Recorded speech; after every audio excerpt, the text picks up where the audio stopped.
Lisette, thanks very much for joining us. You've recently published an update to your retail report. It would be interesting to see, A, what was in the initial report and also some of the changes that you've seen given the health crisis. Yes, Richard, that's correct. Earlier in the year, we published Reshaping Retail, where we looked at the triggers that were needed to kind of unlock the structural change that's needed in the retail real estate market. We've already experienced change for a long time, impacted by e-commerce, broader changes in technology, which impact consumer behavior. But at the same time, we didn't see really big changes in the retail real estate market yet.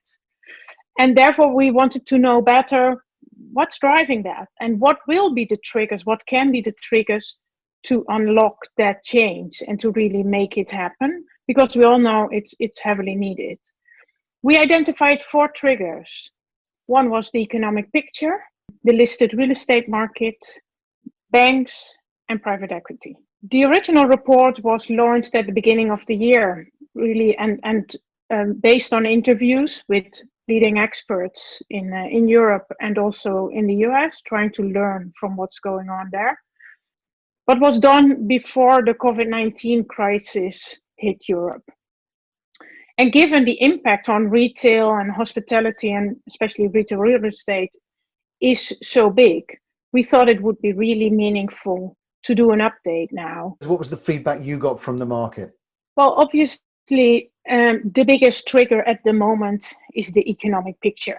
We've already seen the listed real estate markets being significantly hit, with stock prices having gone down. But the key question that everyone grapples with is, how does my cash flow look going forward? How stable is it? How will vacancy develop?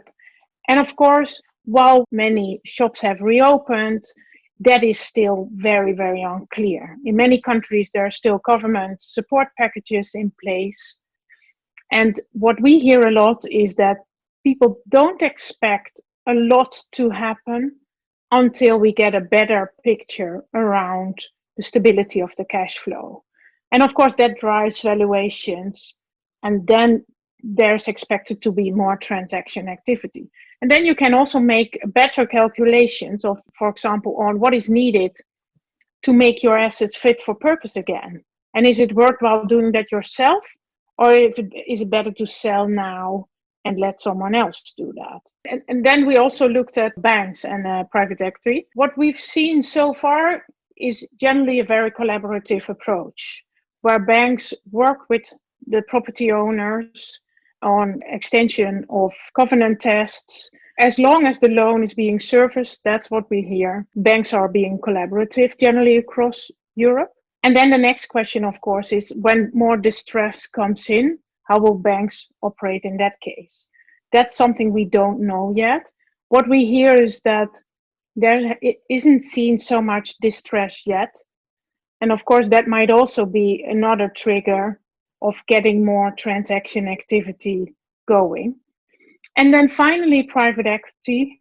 Already in the original report, we did identify private equity as a potential trigger. But actually, what we saw is a lot of private equity players have bought into retail in 2013, 2014, trying to get to the next cyclical upswing. But of course, then the whole structural changes started. And actually, they never meant to materialize the expected profits. So quite a couple of them also have legacy, similar to other players in the market. So of course, there are always the private equity players who don't have that. And they might come in as one of the first. But most probably the same applies to them. They will also want to know, have more certainty on what a potential cash flow will look like and what a future potential is.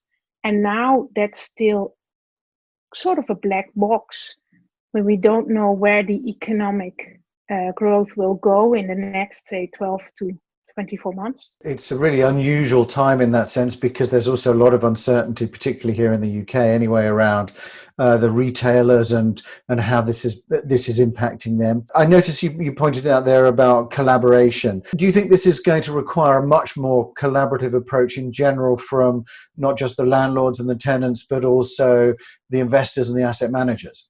We think collaboration is key to resolve this situation. We already identified collaboration as a key success factor before the COVID-19 crisis hit, and now we think it is even more important than before. And that's just because there is a natural alignment of interest. Everyone profits from happy spending consumers. Whether it's the banks, whether it's the owners, whether it's the retailers, and the consumer themselves, of course.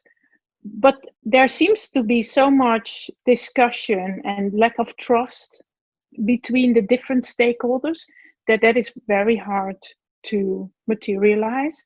And of course, that's different in different countries. In some countries, we've seen owners, landlords, and retailers creating sort of agreements, general agreements on how to negotiate as guidelines for the negotiation on rent discounts or extension of contracts, while in other countries that has proven extremely hard.